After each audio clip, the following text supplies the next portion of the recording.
ایک دفعہ میں جا رہا تھا گاڑی میں تو میں نے ایک بس کو کراس کیا تو اس کے پیچھے ایک جملہ لکھا تھا، وہ آپ کو سناتا ہوں۔ ایک جملہ لکھا تھا دل، بہت بڑا دل، آگے لکھا تھا برائے فروخت، دل بیچنے کے لیے کوئی لے لو، نیچے لکھا تھا قیمت، آگے لکھا تھا ایک میٹھا بول، ایک میٹھا بول۔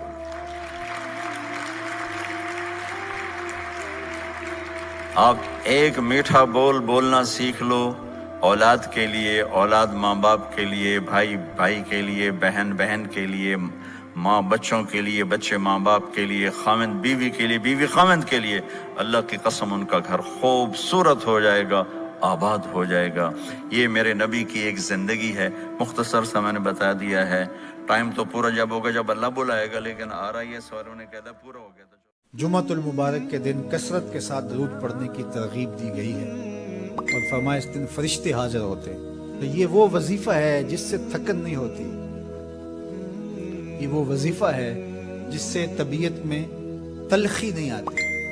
کہتے ہیں وظیفہ میں نے پڑھا ہے تو وظیفہ پڑھتے پڑھتے میری طبیعت میں ہی ہو گیا۔ وہ بعض کہتے ہیں وظیفہ الٹ پڑھ گیا ہے۔ بڑے وظیفے الٹ پڑھ سکتے ہیں لیکن درود الٹ نہیں پڑھتا، درود ہے ہی سیدھا، یہ الٹوں کو بھی سیدھا کر دیتا ہے۔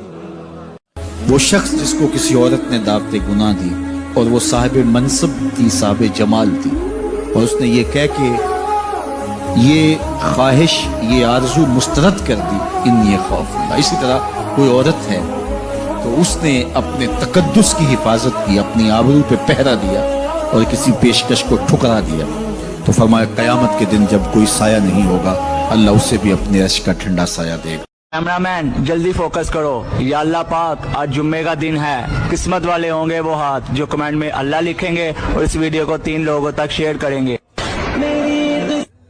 لگ گئے دنیا کے پیچھے، ساری صبح سے لے کر شام تک ایک ہی کام ہے، فیوچر برائٹ ہو جائے، مستقبل اچھا ہو جائے۔ لوگ ملک چھوڑنے کے لیے تیار ہیں، لوگ فیملی چھوڑنے کے لیے تیار ہیں، جدھر بھیجو ادھر چلے جائیں گے، بس پیسے ملنے چاہیے، دنیا اچھی ہونی چاہیے۔ میں نہیں کہتا میٹھے اسلامی بھائیوں دنیا اچھی کرنے کی اور دنیا میں کمانا غلط ہے، مگر ایسا دنیا کے پیچھے بھاگنا کہ موت ہی کو بھلا بیٹھے، آخرت ہی کو بھلا بیٹھے، آخری ٹھکانے کو ہی بھلا بیٹھے۔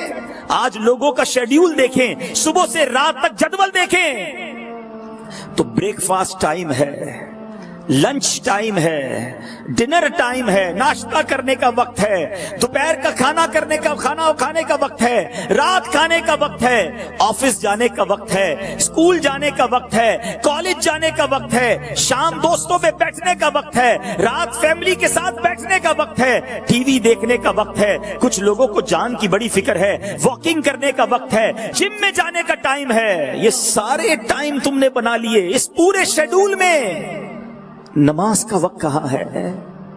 قرآن کا وقت کہاں ہے؟ درود ٹائم کہاں ہے؟ بتاؤ نا، صبح سے شام دنیا بہتر کرنے کا ٹائم بنا دیا۔ یاد رکھیے میٹھے اسلامی بھائیوں، مجھے اور آپ کو کوئی ایکسٹرا ٹائم نہیں ملے گا۔ ایسا نہیں ہوتا زندگی میں کہ جناب اگر مثال کے طور پہ کسی کی زندگی 50 سال ہے تو 45 سال بعد اس کو کوئی میسج آئے گا کہ جناب اب 5 سال رہ گئے، 45 سال دنیا تیاری کی، اب 5 سال قبر کی تیاری کر لو۔ ایسا نہیں ہوگا۔ موبائل کی کمپنی کی طرف سے میسج آتا ہے نا، آپ کا 90% ڈیٹا استعمال ہو گیا ہے، جلدی سے پیسے ڈلوا لو، 2 دن رہ گئے پیکج ختم ہونے میں، جلدی اپنا پیکج رینیو کروا لیں۔ میسج آتا ہے نا۔ زندگی میں کوئی ایسا میسج نہیں آتا ہے کہ جناب 3 دن رہ گئے، توبہ کر لو، مسجد میں گزار لو، اللہ کو راضی کر لو، اب آخری دن ہے، آج دیکھو کہیں اور نہ جانا، فقط سجدے میں پڑے رہنا۔ نہیں، پتہ ہی نہیں ہوتا۔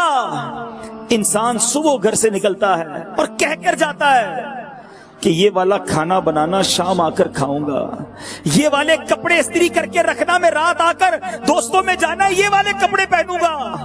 ارے کپڑے استری کیے ہوئے رہ جاتے ہیں, گھر والے دسترخوان بچھا کر انتظار میں ہوتے ہیں, بندہ نہیں آتا جنازہ آتا ہے, خبر آتی ہے کہ چلا گیا وہ شخص جو دوپہر ہمارے ساتھ تھا.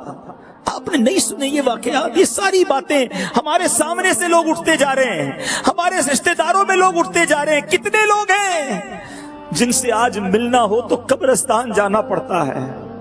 میں کیوں نہیں سوچتا کہ کل میری باری ہے, خدا را اسی زندگی میں تیاری کرنی ہوگی, اسی صبح و شام میں نے اپنی قبر روشن کرنی ہوگی.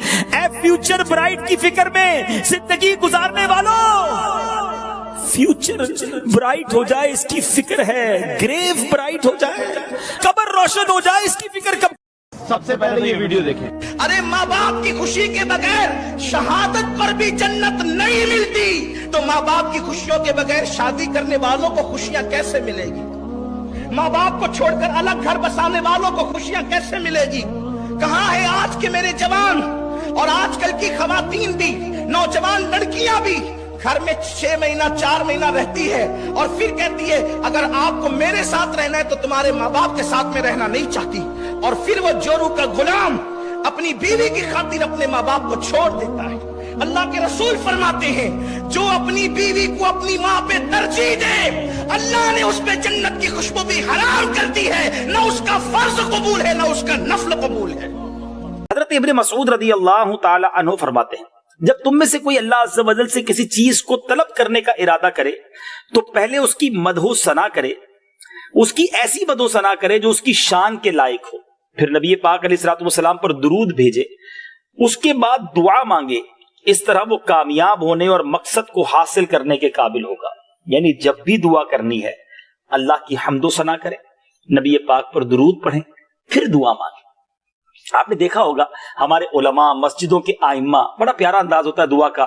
اسٹارٹ کیسے کرتے ہیں؟ الحمدللہ رب العالمین والصلاۃ والسلام علی سید الانبیاء والمرسلین. حمد بھی ہو گئی, درود بھی ہو گیا, اور اب دعا کرنا شروع کریں تو انشاءاللہ اس کی برکتیں ملیں گی. بعض علماء نے یہ بھی فرمایا ہے کہ نبی کریم علیہ الصلوۃ والسلام کا ذکر کرنے والا الذاکرین اللہ کثیرا والذاکرات, اللہ کو کثرت سے یاد کرنے والے اور یاد کرنے والیوں میں شمار ہوتا ہے, اور آپ علیہ الصلوۃ والسلام کے ذکر سے غفلت کرنے والا غافلین میں شمار ہوتا ہے. نبی پاک کا ذکر دراصل اللہ کا ذکر ہے, کیونکہ پیارے آقا رسول اور بندے کس کے ہیں؟ اللہ کے ہیں نا. تصویر کی تعریف کرے بیسیکلی وہ مصور کی تعریف ہوتی ہے, بنانے والے ہی کی تعریف ہوتی ہے, اور نبی پاک تو رحمت للعالمین ہیں, رب کی خلقت کا, رب کی تخلیق کا وہ شاہکار ہیں. سبحان اللہ کہ ایسا پھر اللہ نے اور کوئی نہیں بنایا, نہ بنائے گا. اعلیٰ حضرت لکھتے ہیں نا خامۂ قدرت کا حسن دستکاری واہ واہ, کیا ہی تصویر اپنے پیارے کی سنواری واہ واہ. نبی پاک کا ذکر ہو گویا یہ اللہ کا ذکر ہے, کیونکہ اللہ کے نبی کا ذکر ہو رہا ہے, اللہ کی بنائی ہوئی شاندار مخلوق کا ذکر ہو رہا ہے جو تمام خلق سے اعلیٰ ہے. نبی پاک وہ عظیم ہستی ہے کہ بعد از خدا بزرگ تو ہی قصہ مختصر. صلو علی الحبیب صلی اللہ تعالی علی محمد. مجھے اپنی اور ساری دنیا کے لوگوں کی اصلاح کی کوشش کرنی ہے.